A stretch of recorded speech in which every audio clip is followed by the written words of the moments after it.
de aula. Na primeira, a gente viu topografia, e na segunda, a gente viu cartografia, fundamento de cartografia para geoprocessamento. E hoje, então, seria o nosso terceiro encontro, que foi interrompido aí durante 4 meses por conta da pandemia. Eu trouxe um convidado para falar para vocês sobre esse assunto, que domina muito bem esse assunto, porque é o fenômeno de estudo da tese de doutorado dele,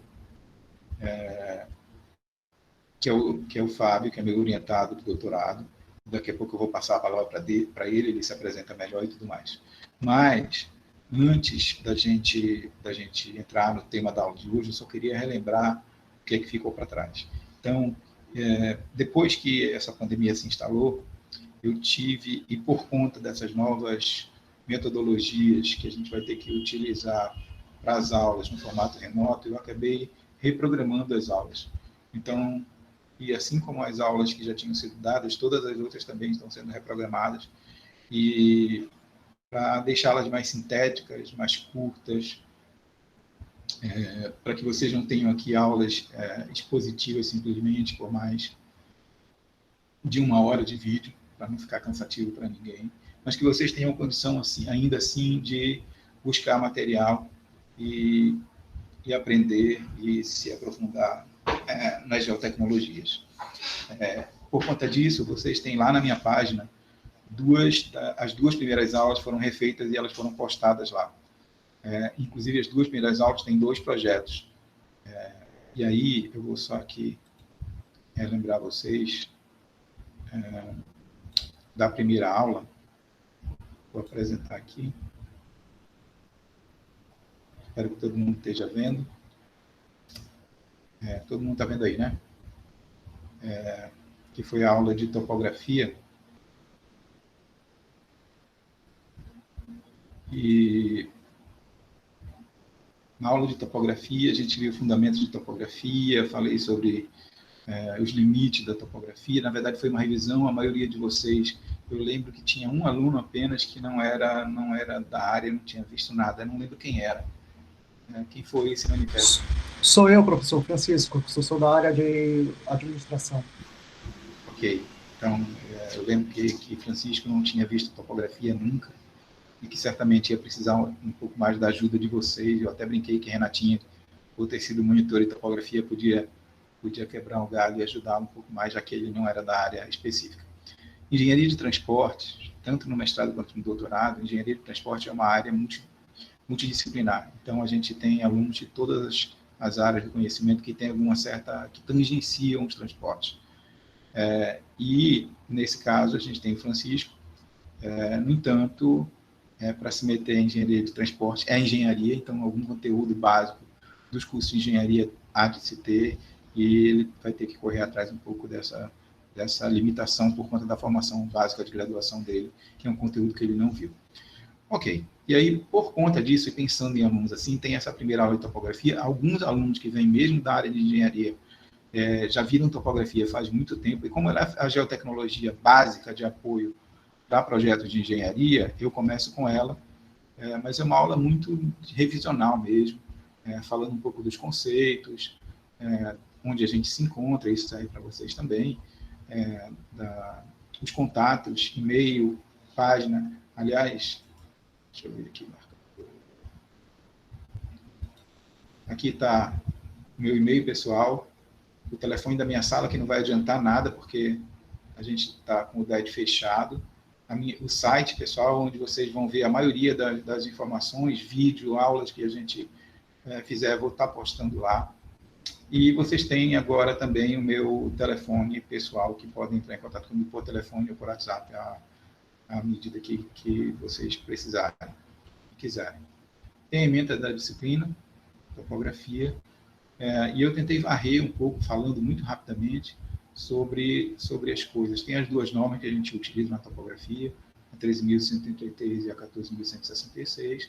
Falei da definição de topografia, falei das divisões, dos limites da topografia, falei dos principais tipos de levantamento, o planimétrico, o altimétrico e o planialtimétrico. E, ao final, vocês tinham um projeto para entregar, que ia servir mais como uma revisão mesmo, e dar uma lembrada. E achei que o levantamento plano e altimétrico, que envolve tanto a parte de altimetria quanto de plano e altimetria, podia ajudar vocês. Peguei, então, um material que foi levantado pelos alunos, já que a gente não teria tempo de fazer esse levantamento em campo, eles teriam que reaprender e ganhar velocidade no manuseio de equipamentos topográficos, e isso é um tempo que a gente não tinha.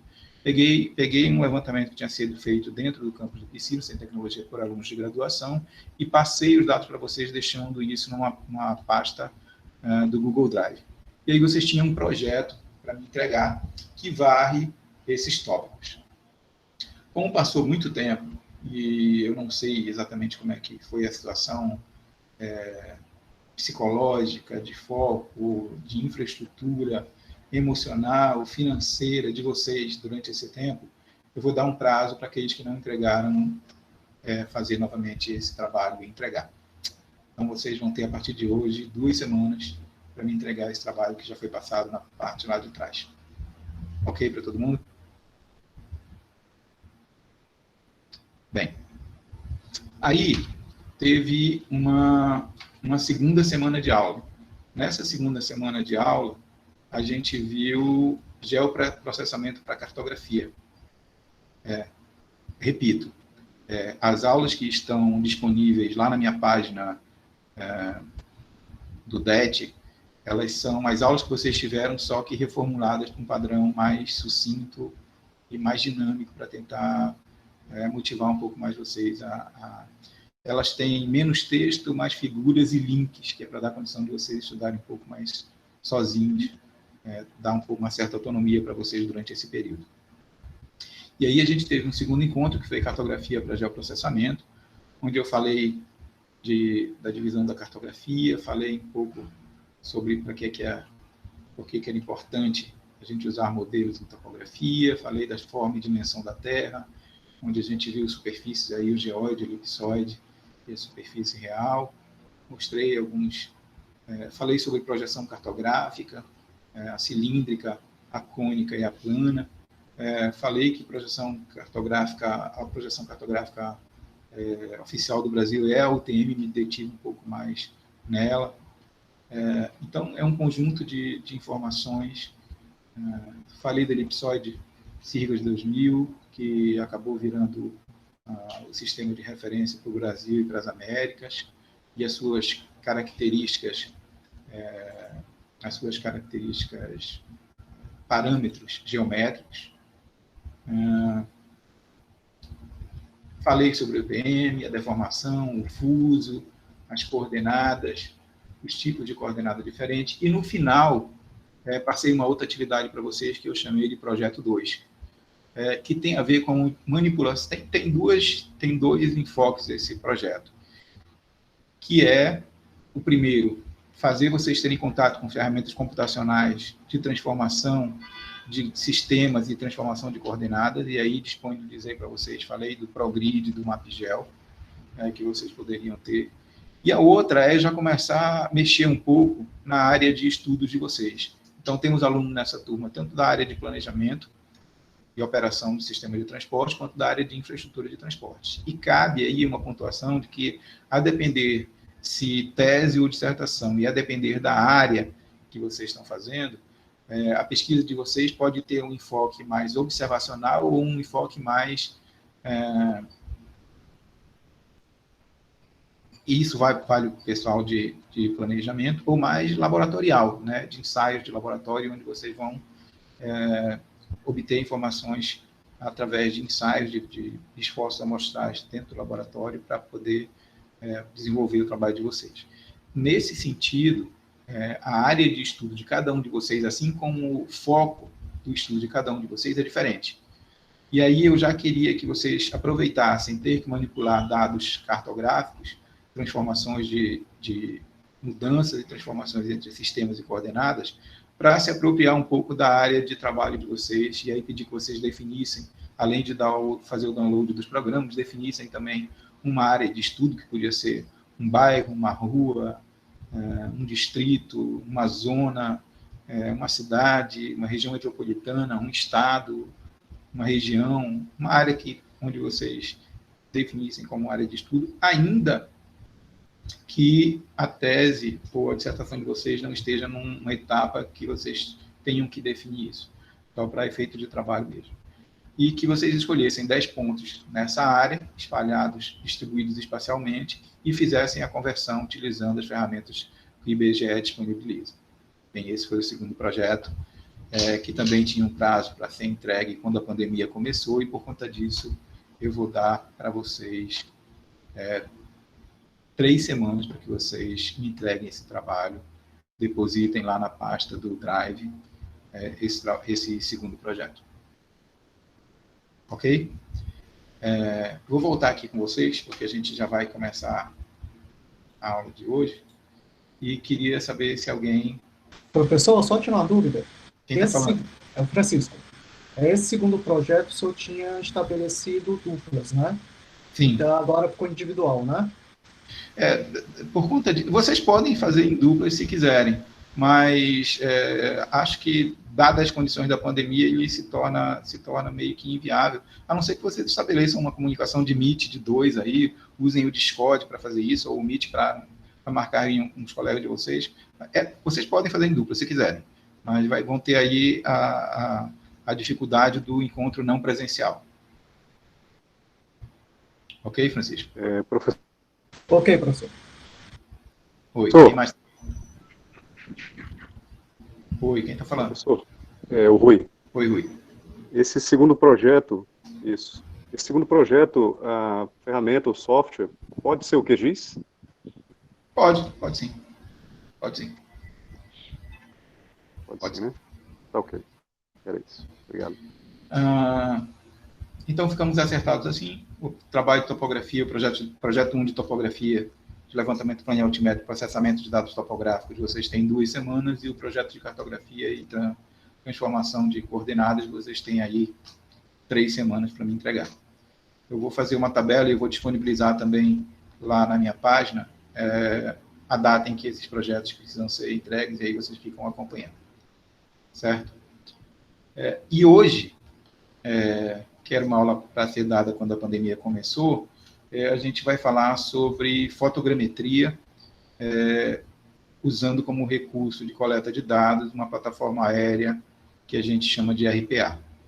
E para isso, eu convidei o Fábio Lobo, apesar desse nome, ele não come nenhuma vovozinha, e que é funcionário do IBGE, é colega de vocês do PETRAN, e está fazendo doutorado no PETRAN comigo, sob a minha orientação. O trabalho dele tem tudo a ver com esse assunto, e aí acho que ele tinha, digamos assim, um know-how prático. Eu fiz uma apresentação e mandei para vocês, mas ele fez uma apresentação, e eu vou passar a palavra para ele agora, para que ele use aí um tempo para falar com propriedade sobre o assunto que ele está pesquisando na tese de doutorado dele, e aí depois a gente volta e conversa novamente.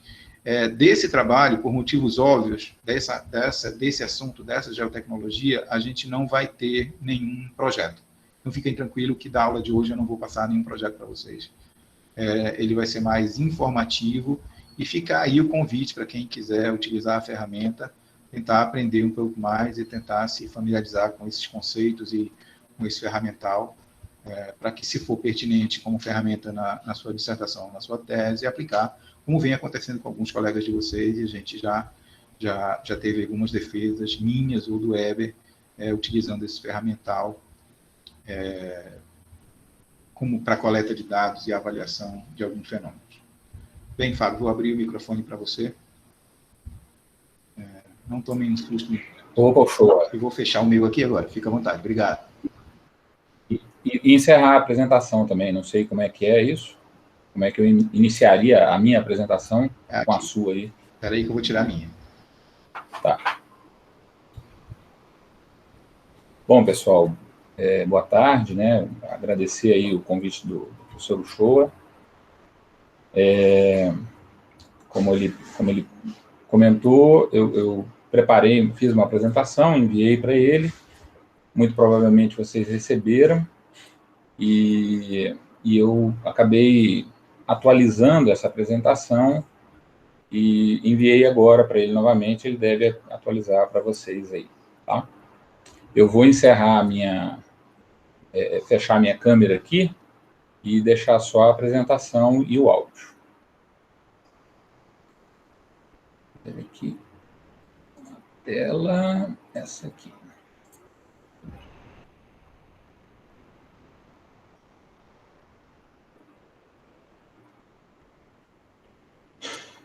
Todos estão vendo? Sim. Sim. Para mim tá piscando a tela. A tela está piscando? Tá intermitente, para mim também. Para mim também tá piscando. Deixa eu ver se eu consigo apresentar de outra forma aqui. Uma janela. Ainda é uma... Vamos ver.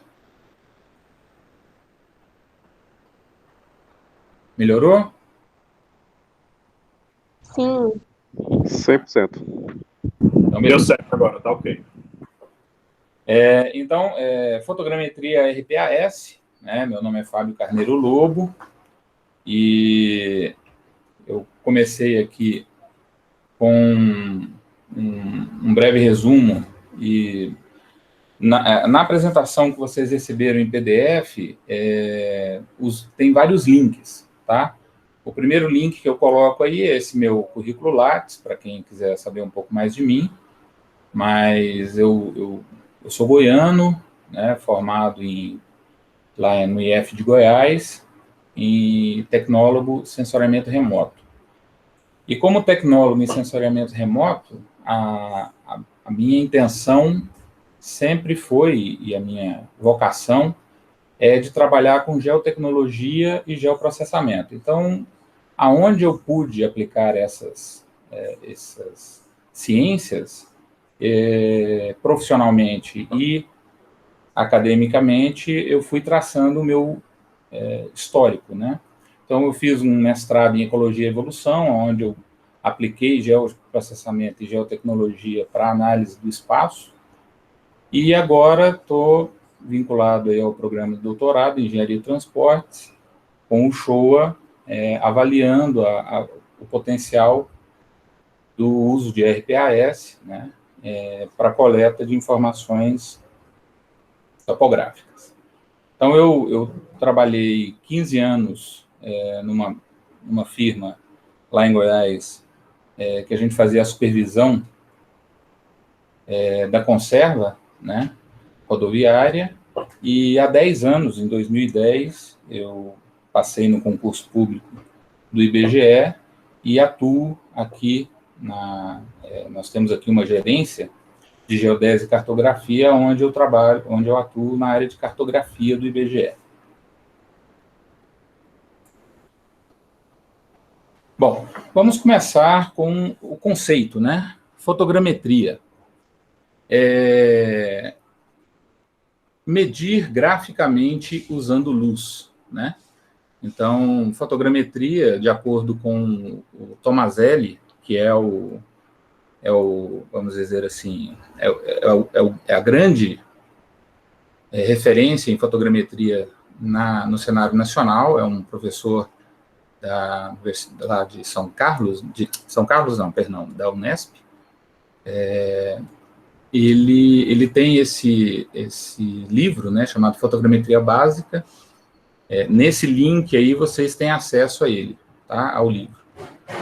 Ele explica que vem de Photos Gramma Metron, que literalmente quer dizer medir graficamente usando luz. E aí vem os conceitos, né? Segundo a Associação de Fotogrametria e Sensoriamento Remoto Americana, né, a ASPRS, a arte, a ciência e a tecnologia para obter dados confiáveis sobre objetos físicos e o ambiente através de processos de gravação, medição e por ali vai. É um conceito de 89, né, em que a gente tem, já em 2008, uma releitura desse conceito nos moldes da visão computacional, né? Então, dentro da visão computacional, esse camarada aí chamado NUNS, né, ele fala que é a reconstrução digital dos objetos pertencentes à cena fotografada a partir do cálculo da posição tridimensional de pontos homólogos, presente em duas ou mais imagens, pela triangulação de raios projetivos formado entre a câmera e os pontos investigados. Pois bem, então, fotogrametria é um recurso que a gente pode utilizar para obter distâncias, né? Eu acho que o Showa fala que tudo na topografia é medir ângulo e distância, né? Então, a fotogrametria é também um recurso que a gente pode utilizar para obter distâncias entre o centro projetivo da nossa câmera e um objeto que está sendo imagiado, tá? Basicamente, deixa eu ver se eu consigo anotar alguma coisa aqui. Não consigo, né? Bom. Dá um clique direito, Fábio, que dá a opção de caneta. Porque... aqui, pronto. Então, aqui. Então, nós teríamos aqui um sistema imageador, né? E um outro sistema imageador com uma sobreposição sobre o objeto e aonde nós estaríamos vendo um ponto qualquer, tá?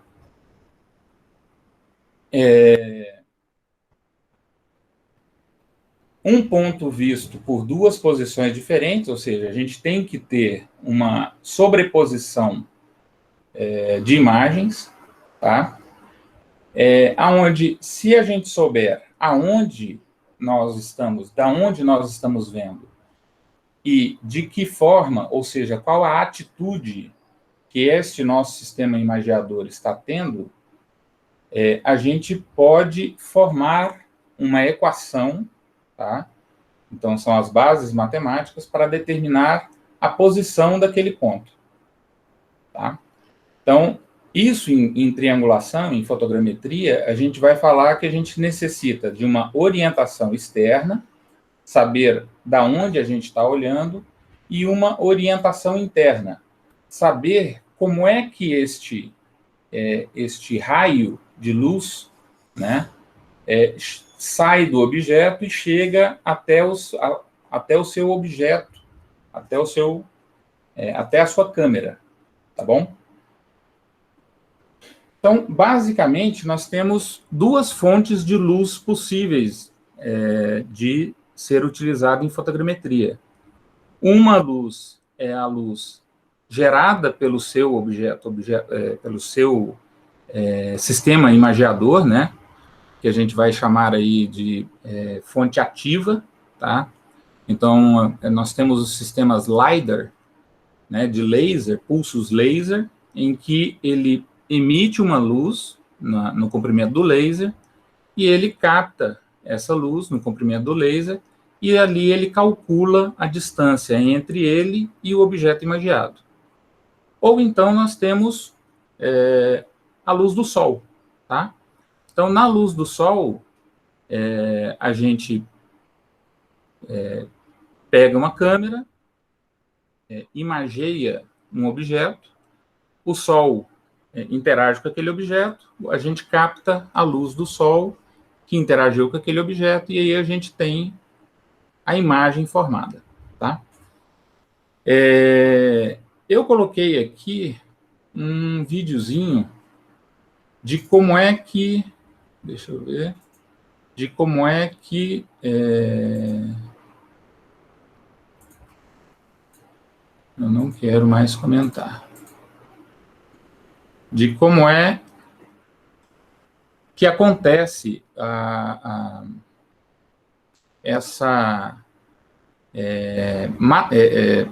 visão computacional, né?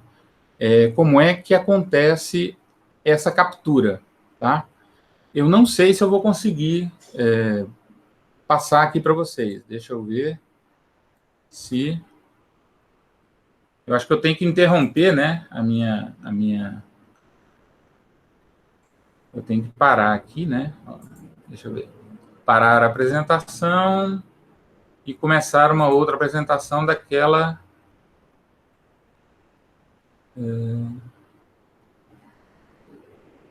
Não. Bom. Tá difícil. Bom. Fábio. Oi. Se você parar a apresentação e abrir uma janela no YouTube com esse link, você pode começar uma apresentação da janela do YouTube. Isso, deixa eu ver aqui. Aqui, pronto. Vamos lá. Então é isso aqui.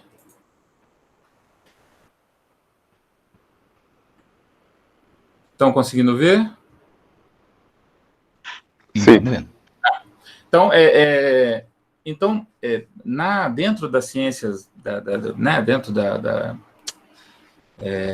da informática, né, das ciências computacionais, eles chamam de Structure from Motion, tá?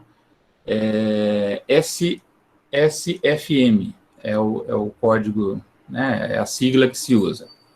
Então, o que ele sugere? Que a gente tenha que pegar várias fotos de um objeto qualquer, tá? Então, a fotogrametria ela pode ser tanto horizontal quanto vertical, inclinada, enfim, tá? Então, nós tiramos várias imagens desse objeto que a gente está querendo imaginar.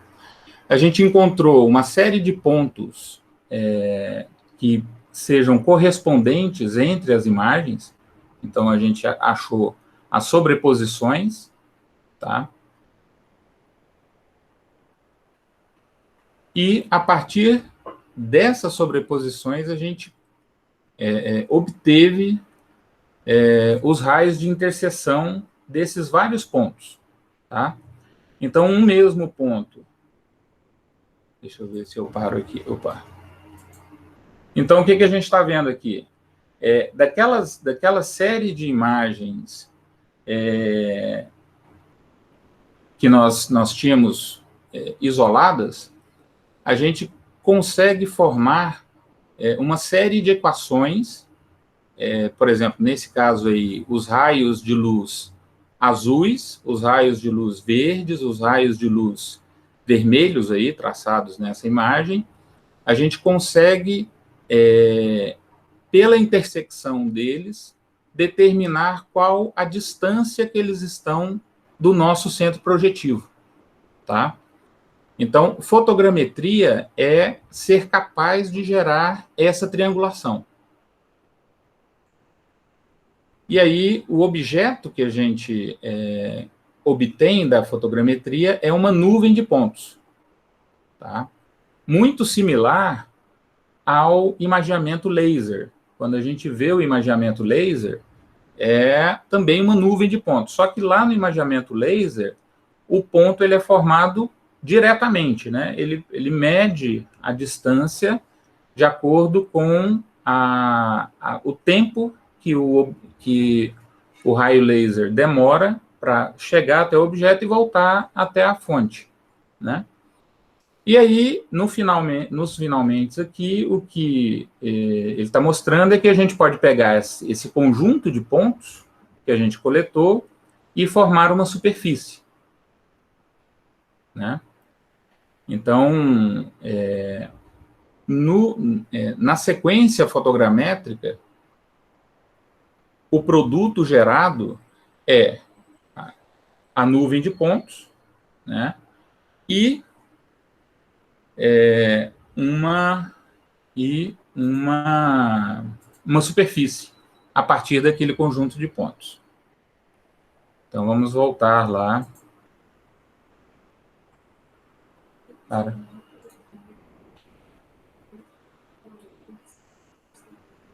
Alguém... eu acho que eu que tô com um negócio ligado aqui. Deixa eu desligar aqui. Bom, então a fotogrametria, tá dando para ver todo mundo aí? Então, na fotogrametria, o que a gente está buscando é gerar essa nuvem de pontos, num primeiro momento, e, num segundo momento, gerar, a partir dessa nuvem de pontos, uma superfície, tá? Nos meus estudos, por exemplo, a superfície é o terreno natural onde a gente pode desenvolver um projeto rodoviário, por exemplo. Mas, não raro, essa superfície pode ser uma fachada de um prédio, pode ser o rosto de uma pessoa, enfim, qualquer superfície que você queira imaginar e restituir as suas formas, é possível fazer com fotogrametria nesse Structure from Motion, que é o que se usa. Pois bem, e aí a gente tem a fotogrametria por RPAS, né? Então, RPA, RPAS, aeromodelos, drones, e mais ultimamente agora, esse termo UA, né?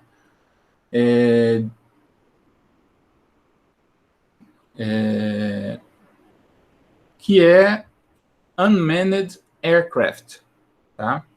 Então, são sistemas, são equipamentos que permitem o voo não tripulado, né? Você pode voar sem ter um ser humano unmanned pilotando essa aeronave, tá?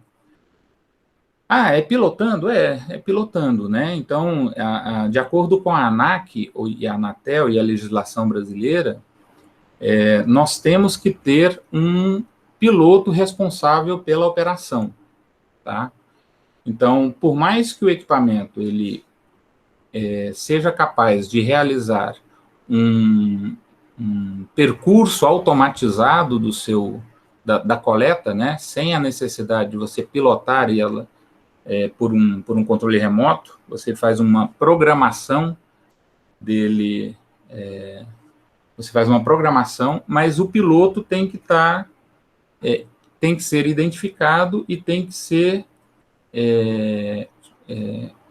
identificado e tem que estar presente por uma série de questões legais, né? Caso aconteça um acidente, caso você esteja fazendo alguma atitude ilícita ou algo dessa natureza, um piloto tem que estar vinculado a essa aeronave, tá? Então, aqui eu coloquei alguns links aí para o que a ANAC fala a respeito de drones, né? São os órgãos regulamentadores da utilização desses equipamentos, então é a ANAC e o DSEA, tá? E um vídeo bastante extenso, aí, tem 1 hora e alguma coisinha, que é um coronel do DSEA explicando quais foram as últimas regulamentações que o DSEA fez para acesso ao espaço aéreo brasileiro, agora em 2020, tá? Então, nós temos agora uma série de manuais. Antes eram outro tipo de instrumento, né? Agora são manuais mesmo, então os manuais definem claramente quais são os âmbitos, como é que você deve utilizar, como é que você pode utilizar esses equipamentos. E para cada operação, você tem que solicitar acesso ao espaço aéreo. Então, eles criaram um site chamado SARPAS, né? E nesse SARPAS, a cada operação que a gente vai fazer um voo, a gente tem que entrar lá e falar, olha, eu sou o piloto, a minha aeronave é essa, a atividade que eu vou fazer em tal lugar, tal dia, você me autoriza? E aí eles emitem uma autorização ou eles solicitam uma série de... enfim, eles podem indicar outras... que não pode voar naquele horário ou naquele período, né?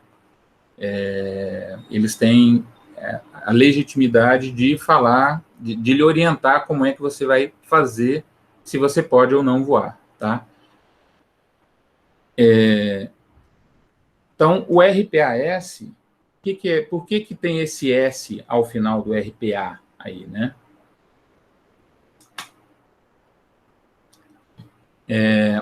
O RPA é o Remote Pilot Aircraft, então, a aeronave remotamente pilotada.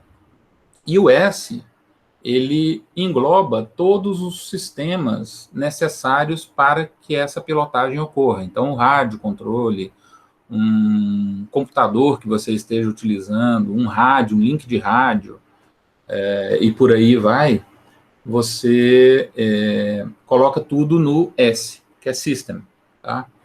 Então, o software que você esteja utilizando está lá no RPA-S, tá? Então,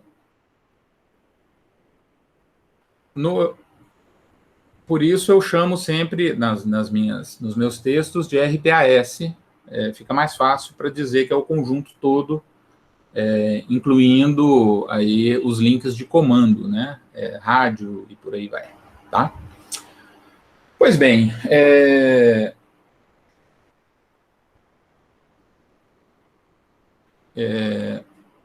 o Shoa, eu e um outro colega, e mais 2 colegas da Universidade Federal de Goiás, nós estamos com esse artigo aí, chamado Uso de Plataformas Aéreas Não Tripuladas no Brasil, um panorama de 10 anos de publicações acadêmicas. A gente deve publicar ele na Revista Brasileira de Cartografia, né? Está no Prelo, a gente foi já aceito, né, para essa publicação, uma publicação especial de 50 anos da revista, e vamos ver o desenrolar disso aí. Mas, nessa publicação, a gente conseguiu extrair alguns dados interessantes sobre o uso do RPAS, né, quais os RPAS são mais habituais aqui no Brasil. Então, primeira coisa, são da classe 3, né? Classe 3 são os RPAS de 250 gramas até 25 quilos, então são considerados equipamentos pequenos, né? A gente pode ter um RPAS aí até enfim, do tamanho de uma aeronave comercial, similar a uma aeronave, enfim, esses que os Estados Unidos usam para bombardeio e por ali vai, é um RPAS, né? Mas de classe 1, né? Então, a gente está falando aqui do RPAS classe 3. E nessa nossa pesquisa, a gente chegou a um número, né? Que os mais habituais são do tipo asa rotativa, né? Em especial da marca DJI, né? Tanto o Phantom 3 quanto o Phantom 4 são muito comuns, né? São esses equipamentos. Aqui, deixa eu ver, comentar, lápis. Então, esse equipamento aqui, por exemplo, é um Phantom 4, né? E também não é raro a gente encontrar equipamentos feitos em casa, né? Eu coloquei aqui o Do It Yourself, seriam equipamentos similares a esse aqui, tá? Num primeiro momento da minha pesquisa, por exemplo, eu me propus a desenvolver um equipamento para essa finalidade, mas ele insistiu em não voar. Aí eu tive que mudar os rumos da minha pesquisa para utilizar um equipamento ready to use, né? Equipamentos do tipo asa fixa, então RPAS pode ser do tipo asa rotativa, que é o que o pessoal habitualmente chama de drone, né? Ou pode ser do tipo asa fixa, que são esses que têm uma aparência similar ao de um avião, tá? Era o meu Fábio Júnior aí, que o Shoa batizou, ele era um equipamento desse modelo, né? Era um equipamento tipo asa fixa, com uma envergadura de 2,20 metros, mas que se mostrou muito relutante em querer voar. Uma série de problemas aí, eu acabei trocando por um equipamento muito similar a esse, que é um Phantom 3, na verdade, só que adaptado para as necessidades da minha pesquisa, né, com receptor GNSS pós-processado e por aí vai. Então, do tipo asa fixa, nós temos o SenseFly EB, que é esse equipamento aqui, bastante usual nas pesquisas brasileiras, tá? E a gente vê um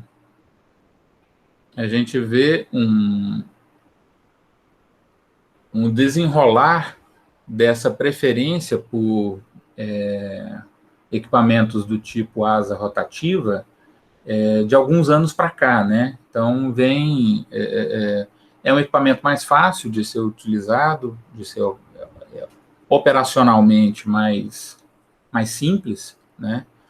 De custo menor, e só que tem menor autonomia de voo, né? Você vai voar ali por, no máximo, 25 minutos, e aí você acaba tendo que repetir vários voos para poder ter uma produtividade, né? No caso do asa fixa, a gente teria uma autonomia aí de 1 hora, né? Ou mínimo 1 hora, e poderíamos ter uma produtividade maior. Mas, enfim, são características das aeronaves, tá? Então, no âmbito do meu trabalho, fotogrametria RPAS, né? O uso de RPAS para coleta de dados.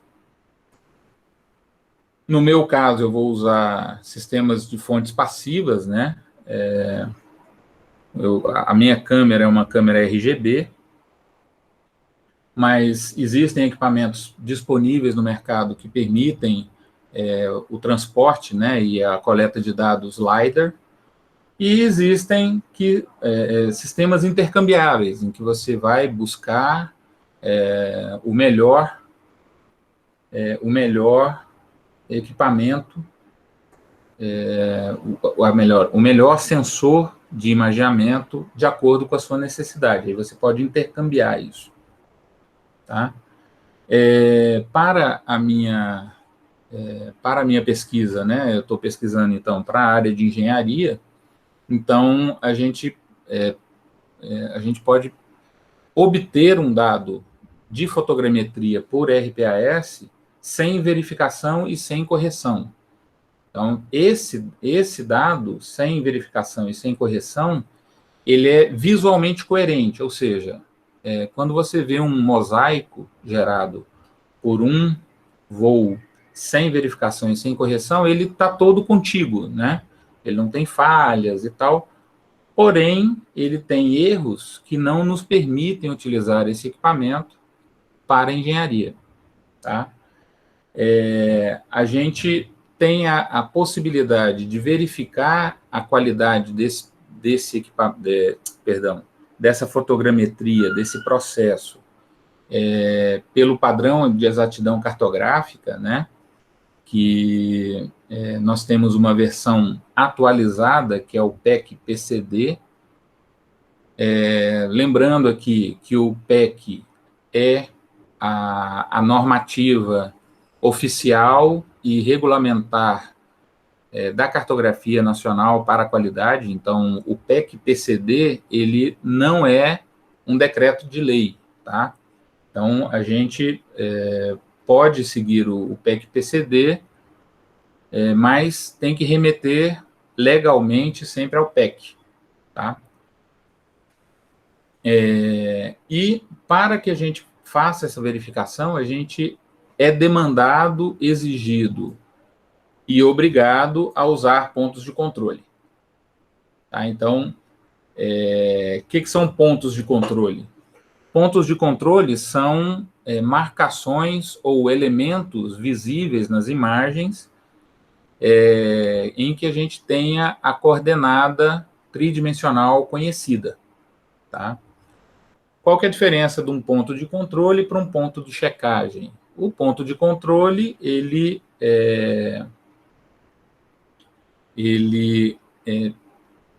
atua na qualidade da triangulação. E o ponto de checagem, ele checa, ou ele serve de checagem para verificar essa triangulação, tá?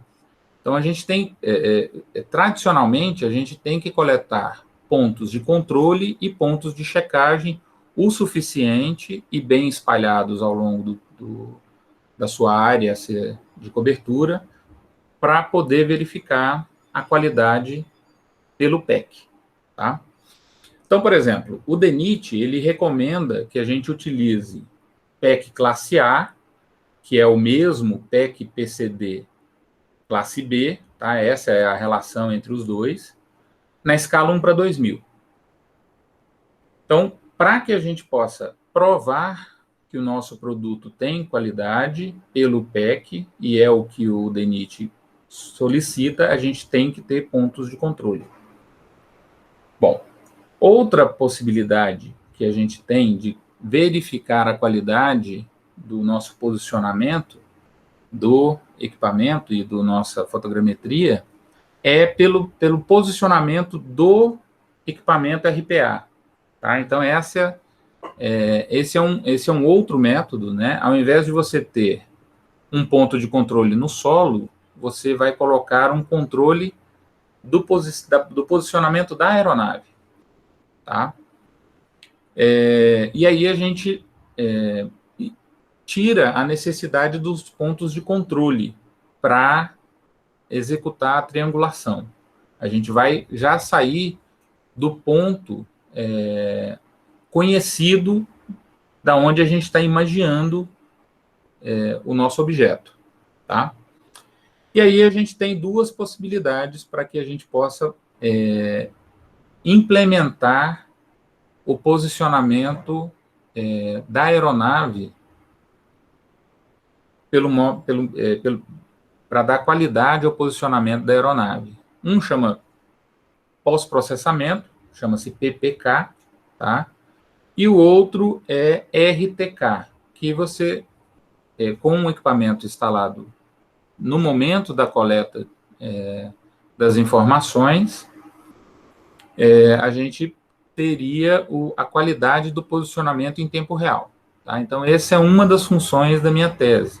Verificar se esse posicionamento é RTK e esse posicionamento é PPK, se eles são compatíveis para as finalidades de projeto rodoviário. Tá? Se a gente consegue, com essa qualidade, a gente consegue eliminar a necessidade de pontos de controle. Então, o fluxo do meu doutorado, basicamente, é realizar um levantamento em que a gente tenha todo o controle, então, pontos de checagem, pontos de controle, e por aí vai, e aí eliminar o máximo, né, ou todos, ou até uma quantidade que a gente se sinta seguro, né, dentro do processo de triangulação, somente com a técnica PPK ou somente com a técnica RTK. Tá? Então, hoje em dia, a gente já tem alguns estudos, tá, para a técnica PPK, que indica que essa qualidade do posicionamento da aeronave implica numa variação posicional na faixa de 5 centímetros, tridimensional. Tá? Bidimensional, isso estaria na casa dos 3 centímetros, mais ou menos. Tá? Então, tem um grande potencial aí. A gente poderia... tem um potencial de ser confiável. Isso. Bom. Então, para que a gente possa realizar uma coleta de campo de fotogrametria por RPAS, né, a gente tem alguns condicionantes e algumas necessidades aí para que isso possa acontecer. Então, o primeiro condicionante é que a gente esteja legalizado, né? Então, seguir as normas da Anatel, o seu equipamento tem que estar homologado na Anatel, tem que estar registrado na ANAC, você tem que solicitar o acesso ao espaço aéreo pelo sistema do DSEA, né? E, especificamente, para empresas que pretendam fazer aerolevantamento, tá? É necessário que vocês sejam registrados no Ministério da Defesa como uma empresa, tá? Então, você tem que ter um responsável técnico de aerolevantamento e a sua empresa tem que ser cadastrada na categoria A, que é a categoria de coleta que eles chamam de componente aéreo, tá? Componente especial, perdão.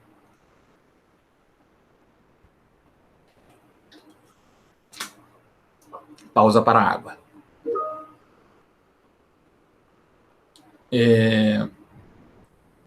Então, dito isto, para que a gente possa ir para campo, fazer a coleta, a gente necessita de recursos de planejamento da coleta em si, né?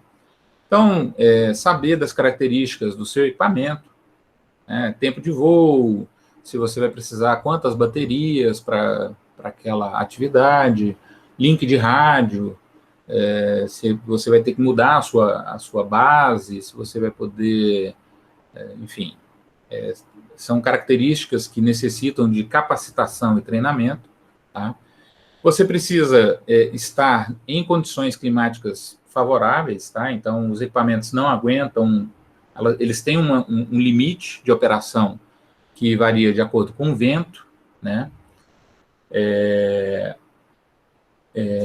Se você vai, por exemplo, se o seu equipamento ele é do tipo passivo, né? De coleta passiva de informações, ou seja, você necessita do sol, então você precisa planejar a sua coleta para um horário que o sol lhe seja favorável, tá?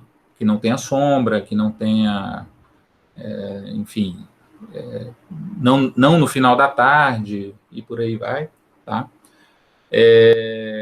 Você tem que saber que tipo de coleta, né? O tipo de serviço que você vai fazer. Então, se você vai fazer um levantamento para fachada ou para levantamento de um prédio, né? Ou seja lá como for, é diferente de você fazer para o terreno, tá? E para cada serviço você tem que determinar quais são os parâmetros quais são as características do produto que você vai gerar. Então, uma dessas características é o GSD, que esse GSD ele está diretamente relacionado ao pixel, tá? Do produto final. Então, se você quer imagiar alguma coisa que você seja capaz de visualizar 2 centímetros, então você tem que planejar o seu voo para que esse GSD seja compatível com 2 centímetros, 15 centímetros, 20 centímetros e por aí vai, tá? Se você vai precisar de pontos de controle, qual o percentual de sobreposição, né, que você vai utilizar, então tudo isso você precisa implementar na coleta de campo. E todos esses parâmetros são implementados através de softwares, né, específicos, tá? Podem ser no ambiente PC, Windows, Linux, pode ser no Android, né? Geralmente a gente vai com um tablet ou um celular, Android, iOS, tá? E a escolha desse software ou desse sistema vai depender de todo esse planejamento, né? Então, eu estou aqui citando alguns softwares que eu já tive contato, tá? Como, por exemplo, o Mission Planner, né? Então, na apresentação de vocês aí, vocês têm todos os links aqui funcionam, tá? Então, quando clicarem aqui, vocês podem ir lá para aprender um pouco mais sobre o Mission Planner. Então, o Mission Planner é um software livre, tá? Tem vários sistemas RPAS que utilizam controladoras compatíveis com ele, tá? E é bacana conhecer ele, né? Caso a sua controladora seja compatível com ele. Tem esse aqui chamado Wave Forecast, que é basicamente para você prever se naquele dia, naquele local, as condições de voo vão estar ok, se tem muito vento, se não tem muito vento, se há insolação, e por aí vai, tá? Tem os da família DJI, tá? Então, a DJI tem uma série de softwares que podem ser utilizados, tá? Para coleta em campo. Tem o LIT, que é meio que um canivete suíço. Você vai poder utilizar, fazer vários tipos de levantamento com o LIT. A implementação dele é mais manual, né? Você tem que dar um trabalhinho a mais, mas ele faz muita coisa, tá? Enfim, nós temos aqui uma série de softwares, né? Que podem ser utilizados dependendo da sua disponibilidade financeira, né? Alguns têm uma parte que é paga, não é muito caro, mas tem partes pagas, né? E tem alguns, como por exemplo o Kground, que é baseado em software livre também, mas que você precisa ter uma controladora compatível, tá? Então, as controladoras compatíveis com o Kground e o Mission Planner, geralmente são da família Arduino, né? ArduPilot, ArduPlane, enfim, Ardu alguma coisa, são os Arduinos da vida, tá? Então, em cada um desses aqui, vocês têm o link aí para conhecer um pouco mais, e eu chamo a atenção para esses, né, o Wave Forecast, que a gente utiliza para ver se no dia da operação a gente tem uma possibilidade de chuva, de vento, e por aí vai. E eu utilizo esse daqui, que é o MapPilot. Eu utilizo ele pela necessidade de levantamentos em corredores, tá? Então, levantamento em corredor é uma característica que o equipamento dá de fazer longas linhas de coleta de dados, né? Então, para coleta em rodovia, a gente tem... É recomendável que a gente faça uma coleta do tipo corredor, tá? Pois bem. E momento da água.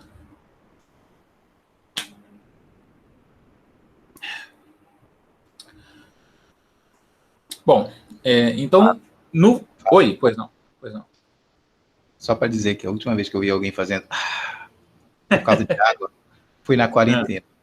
Ah, tá. A pessoa faz isso geralmente quando ela toma um gole de cerveja bem gelado, mas a pessoa dizia, por causa de água. Vai lá. Vamos lá. É que você não está vendo o que eu estou tomando aqui também. Né? Então, vamos lá. Então, no fluxo, né, do trabalho, a gente coleta o dado, né? Então, tem essa série de softwares possíveis e condicionantes para coleta, né? E aí a gente entra no processamento do dado, né? Então, eu vou indicar aqui alguns softwares que utilizam implementam, né, o Structure from Motion, que é uma parte da visão computacional que facilitou muito a parte da fotogrametria, né? Então, esses softwares facilitam muito a vida do fotogrametrista, tá? Então, o primeiro ali é o software que eu utilizo nas minhas atividades, tá? É o Agisoft Metashape, também conhecido como PhotoScan, tá? Ele tem o custo de uma licença full, sem limite de uso e por aí vai, na faixa de $3.500, tá? É o Pix 4D Mapper, é um pouco mais caro, mas também muito usado, tá? Aí no mercado e é um baita software, tá? Tem o Correlator 3D, enfim, não vou ficar lendo isso aqui, tá? Eu vou chamar a atenção aqui do Global Mapper, tá? Que é outro canivete suíço que a gente utiliza bastante para manipulação dos dados e para conversão dos dados. E aí esse daqui, ele consegue ler nuvem de pontos, imagens, vetores. É um software bem bacana, tá? E chamar a atenção para dois softwares de código aberto, né? Que é o Open Drone Map, ODM. Ele é bastante bastante robusto, assim. Só que a gente não consegue mudar os parâmetros internos dele, né? Então, enfim, necessitaria aí de um estudo maior para a utilização dele, no meu caso, tá?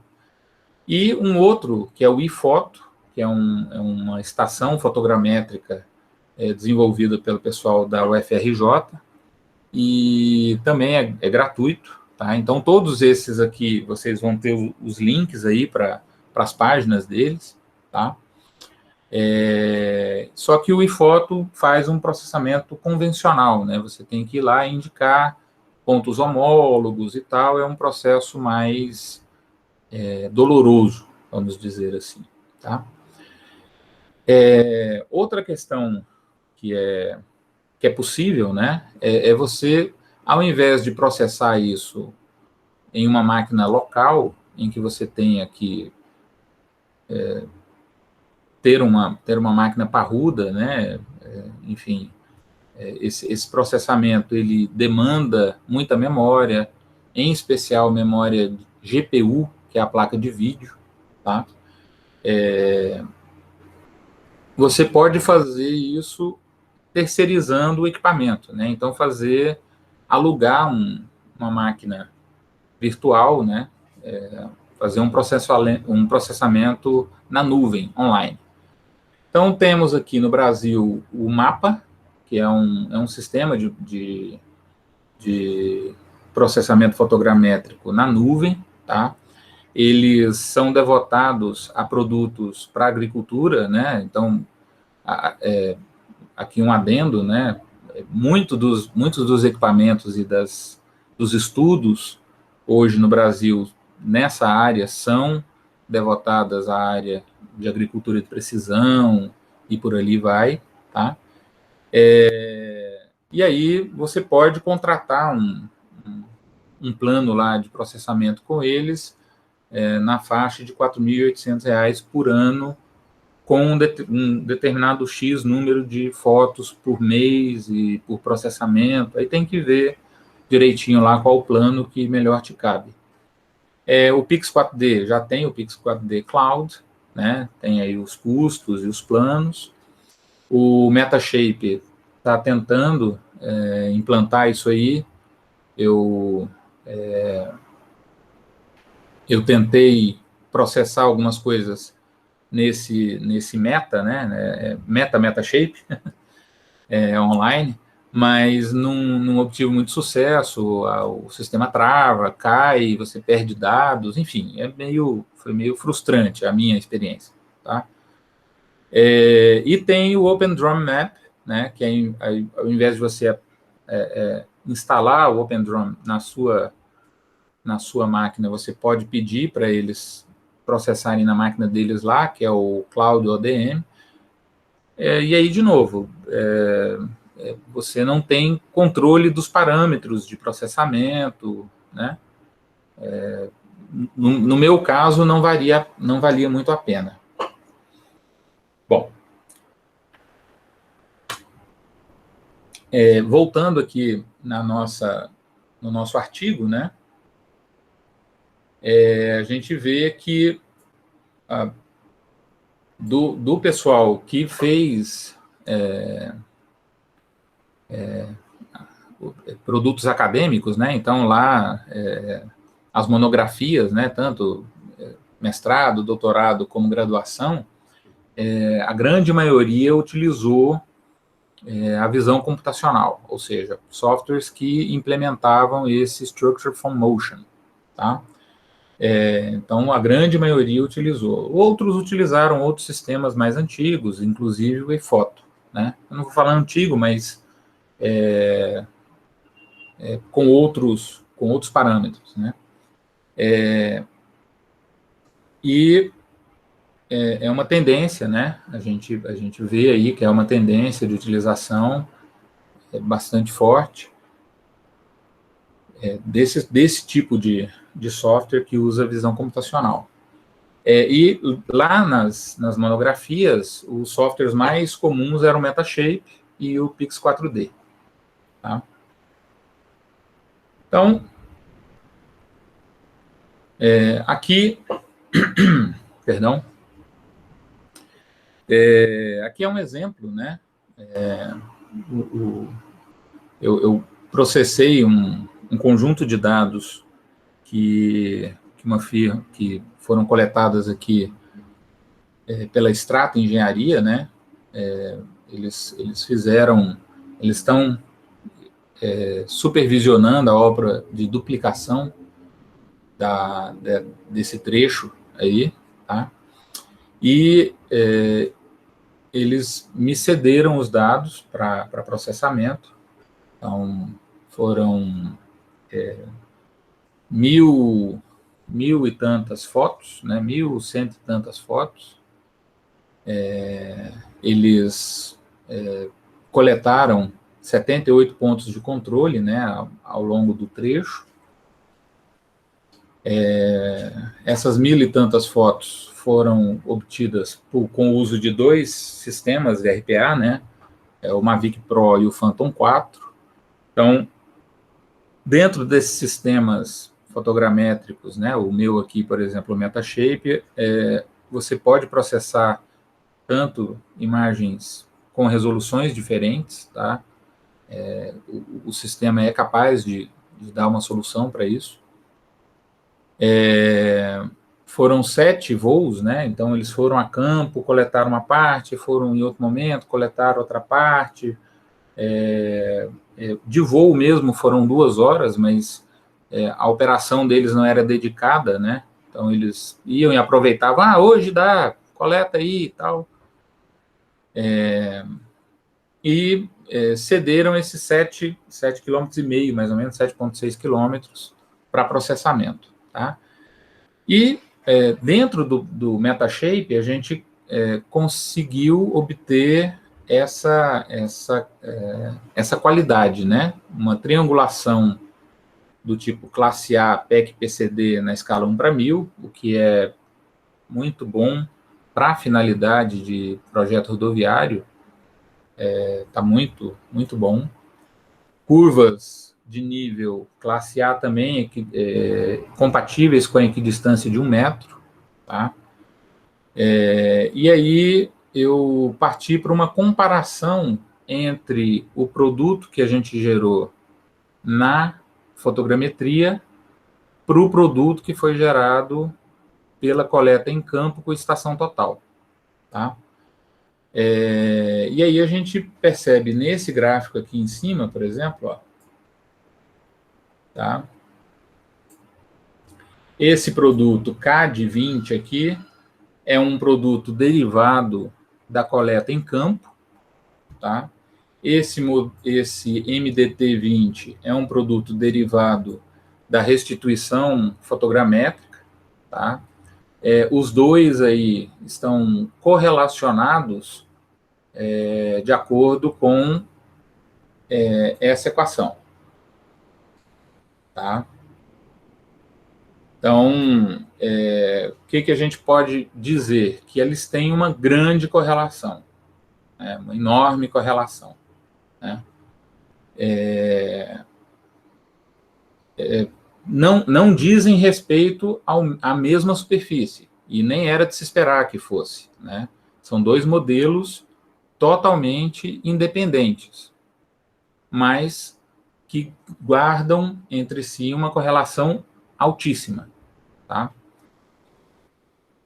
E que pode ser vista também, por exemplo, na distribuição de valores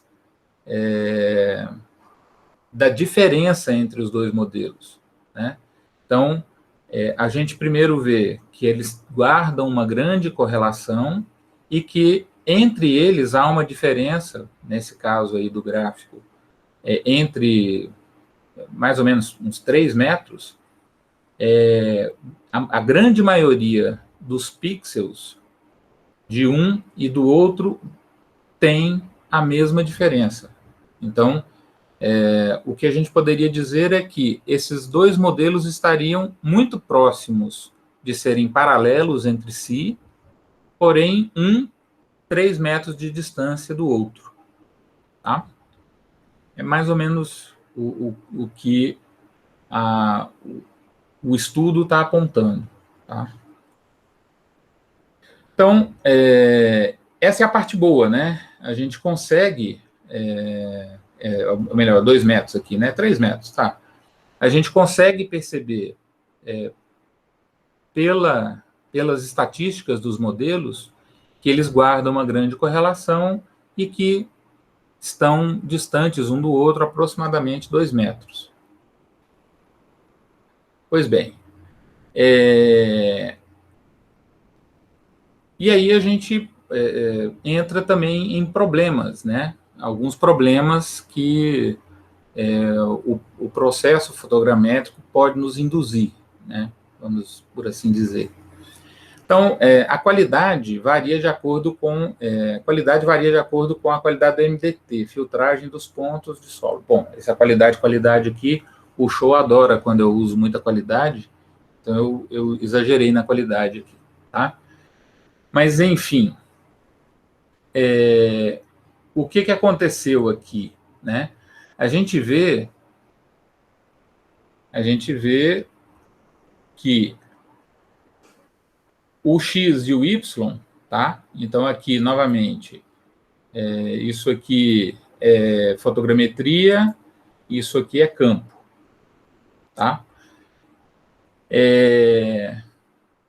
A gente vê que existem alguns pontos espúrios, tá? Ou seja, uma falta de correlação em alguns pontos, o que faz com que o nosso R² seja baixo.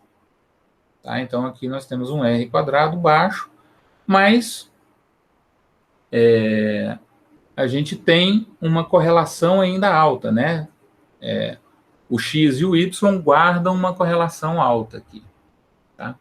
Por que aconteceu isso? Porque esse modelo aqui, dentro do processo fotogramétrico, foi o que eu chamei de 80 centímetros, 80, né? Ele foi gerado com a qualidade mínima, a nuvem de pontos dele foi gerado com a qualidade mínima que o software permite. Por que, Fábio, você fez isso? Bom, uma das coisas que mais pesam no processamento fotogramétrico é essa geração da nuvem de pontos, tá? Então, quando no processamento, se a gente puder verificar gerar um produto mais leve, né? Se, por exemplo, um produto desse com uma resolução de 80 centímetros é bem mais leve do que um produto de 20 centímetros ou de 5 centímetros, né? E aí eu fiz esse teste, tá? No pior das qualidades, como é que esse dado se comporta com relação ao campo? E aí a gente encontrou, apesar de uma grande de um coeficiente alto, né, aqui 95 no ar aqui, alguns pontos espúrios, né, que indicam uma falta de qualidade no modelo todo, tá? Outra questão que a gente pode ser enganado, vamos dizer assim, é quando a gente vê, o nosso dado deu um PEC classe A, 1:1000, né? Na qualidade da fotografia, vai estar a possibilidade da gente restituir algum elemento, né? Então, especificamente aqui, a gente consegue perceber, por exemplo, um caminhão, né, um carro aqui, ou algo assim, e um outro caminhão nessa outra parte da imagem, tá? O que aconteceu entre o dia 17/7 às 16h40 e entre o dia 27/7 às 9 horas da manhã, né? O obturador da câmera, ou seja, no momento da tomada da imagem lá, o obturador, nesse caso aqui, ó, ele teve que ficar aberto por muito tempo. Por quê? Porque faltava iluminação, tá? Estava num horário final da tarde, e aí o obturador, na hora que abre, ele calcula o tempo de acordo com a iluminação e ficou aberto lá um pouco a mais. Esse pouco a mais, o drone está se movimentando, né? Então, no momento que ele está se movimentando, a imagem capturada, houve esse arrastamento da imagem, tá? E isso é uma característica do momento da coleta. Isso aí a gente não tem como corrigir, senão coletando de novo essa informação, tá? Nesse momento aqui, às 9 horas da manhã, solão lá, maravilhoso, ele conseguiu abrir o obturador por um tempo menor, né? Mais rápido. E aí ele coletou e o caminhãozinho está muito bem delineado aí. Qual o problema da imagem das 9 horas da manhã? O excesso de sombra, né? Então, todos os elementos que estiverem embaixo dessa sombra aqui, se forem elementos que a gente necessite restituir no processo fotogramétrico, ou seja, vetorizar, né? Essa sombra aí vai nos impedir, tá? Então, a gente pode ser enganado, né? Por um modelo que tenha sido gerado com uma qualidade que não seja compatível com a finalidade de engenharia, e mesmo que a gente obtenha um produto com a qualidade compatível, a gente ainda tem que observar se o planejamento e a execução da coleta, se ele é compatível com as finalidades que a gente está precisando, né? Então, aqui, esse é o perdão. Esse é uma comparação onde eu extraí aqui um perfil, né, na rodovia, ó. Então, nós temos aqui a rodovia, extraí esse perfil, tá? Esse perfil, o zero dele é aqui, tá? Então, tá aqui o zero, né? Está lá o 0. E o eixo da rodovia está aqui no 13,7. Tá? Então, está aqui o eixo da rodovia, mais ou menos aqui no 13,7. E aí, a gente vê como é que está se comportando aqui cada um desses modelos. Tá? Então, esse modelo aqui, CAD 20, tanto o CAD 20 quanto o CAD 80, eles são derivados da coleta em campo. Tá?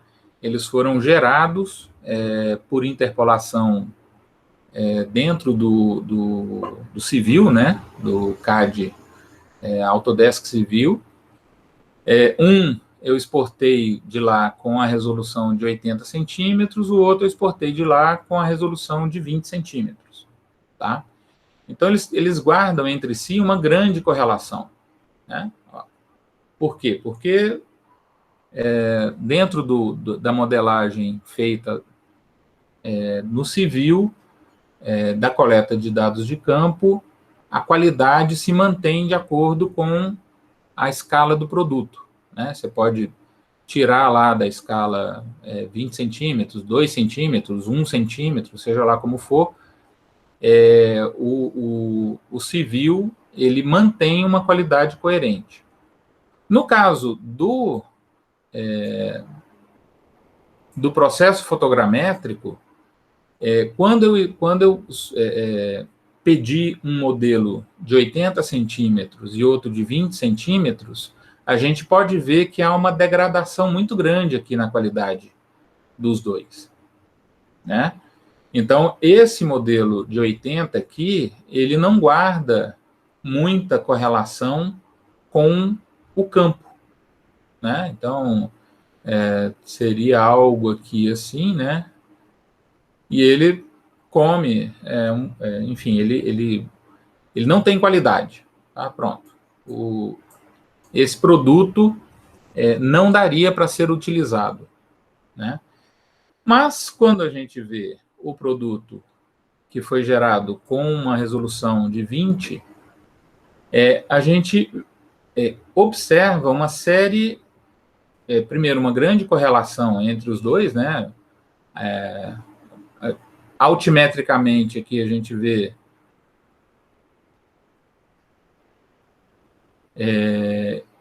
vê uma variação, então, 742 metros, o outro está 743, mas a conformidade aqui do perfil são muito similares, né? Então, onde seria aqui a pista de rolamento, né? A declividade aqui de um e do outro, né? A gente consegue perceber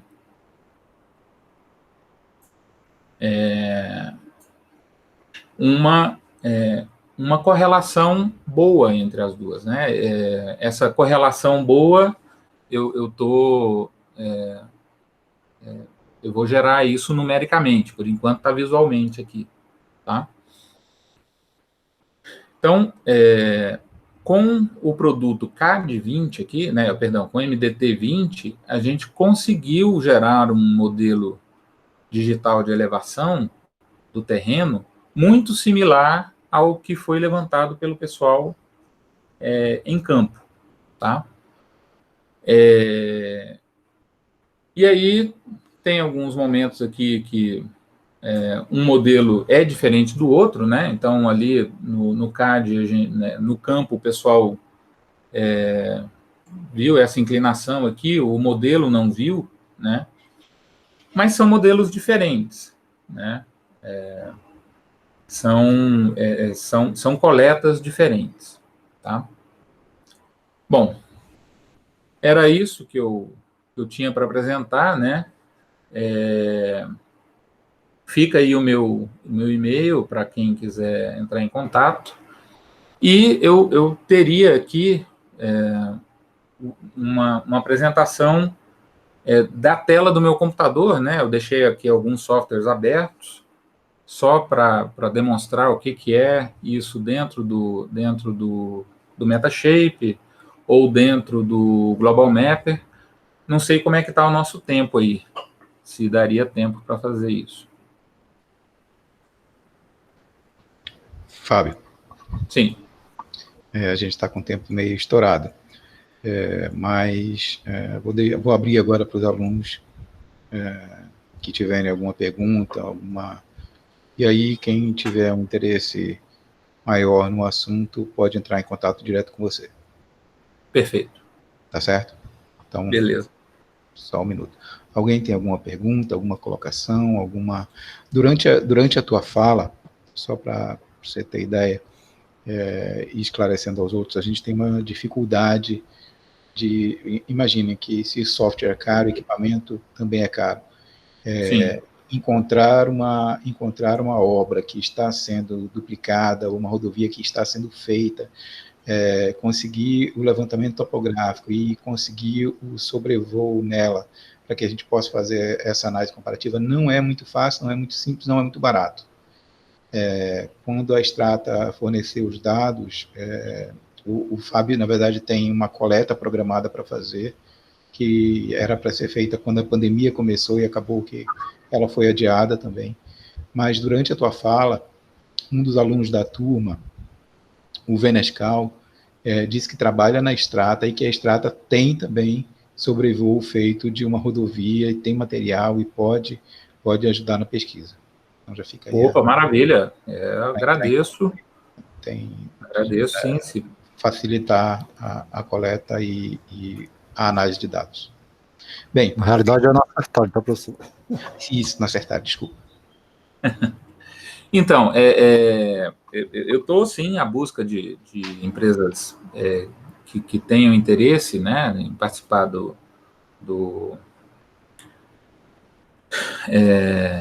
enfim, providenciar dados, né, não é fácil, realmente não está fácil. Eu fiz uma série de investimentos aqui, como o Shoa falou aí, não é barato, mas a pandemia acabou me impedindo de realizar as próprias coletas, né. O pessoal da Strata foi muito, muito gentil e muito atencioso em ceder esses dados aí, e se alguma outra empresa tiver interesse em participar, né, com todas as citações nas apresentações e artigos e na tese, né, nos agradecimentos, com certeza, eu agradeço do fundo do meu coração.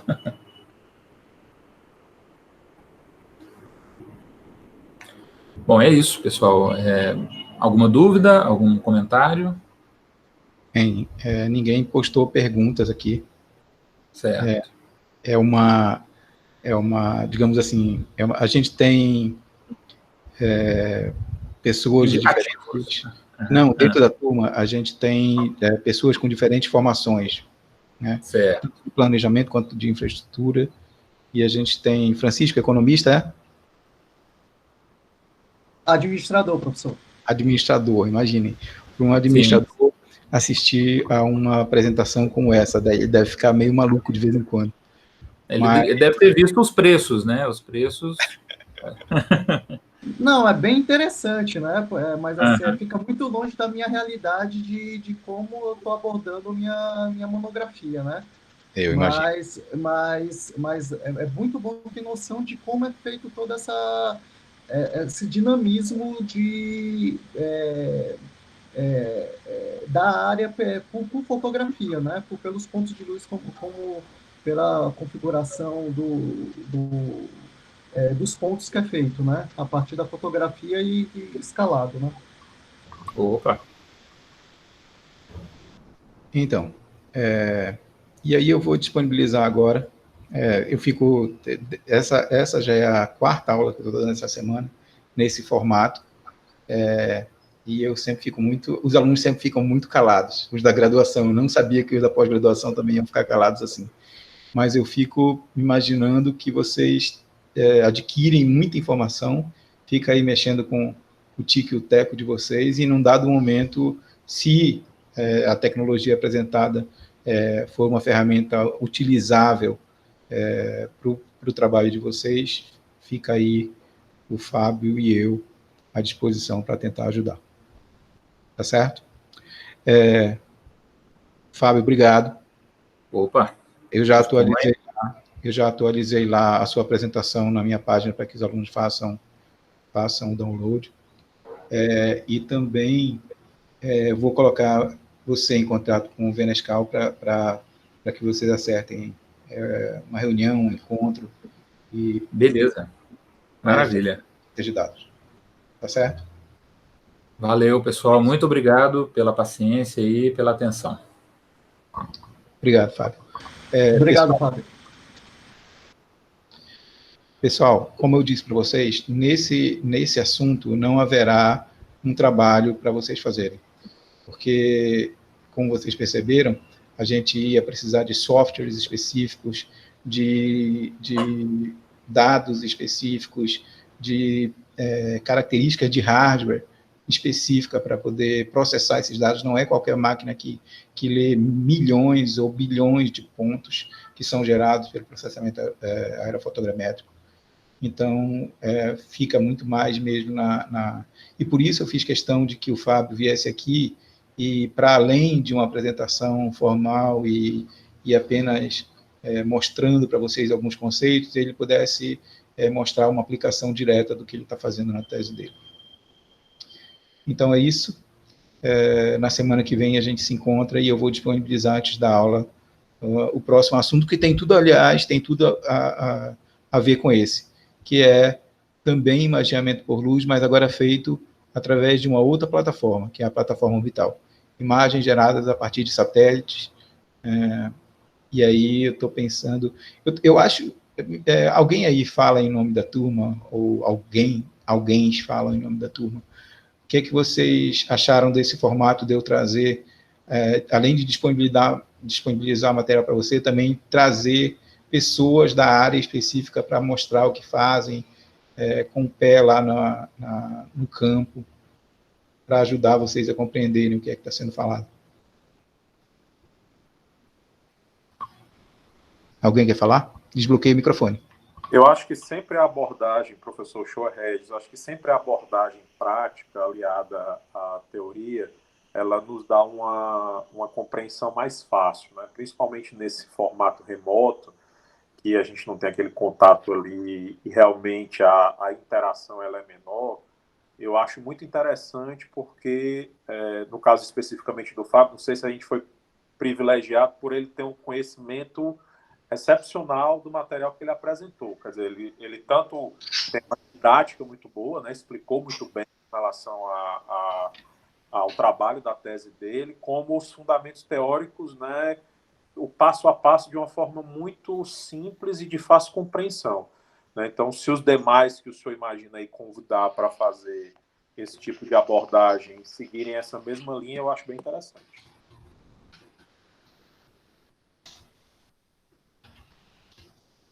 Tá certo, Regis, obrigado.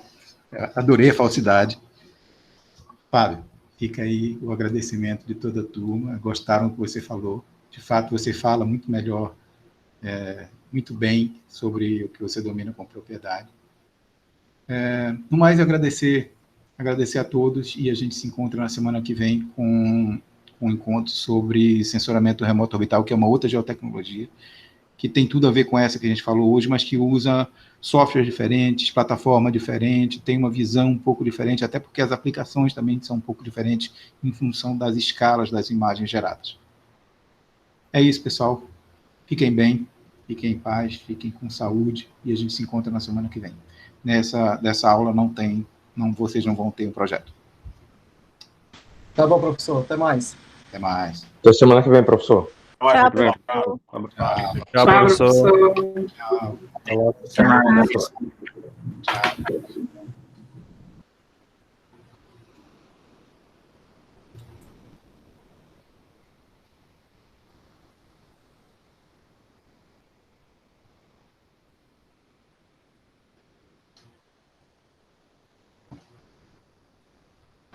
Fábio, vou desligar aqui e aí a gente conversa pelo WhatsApp aqui.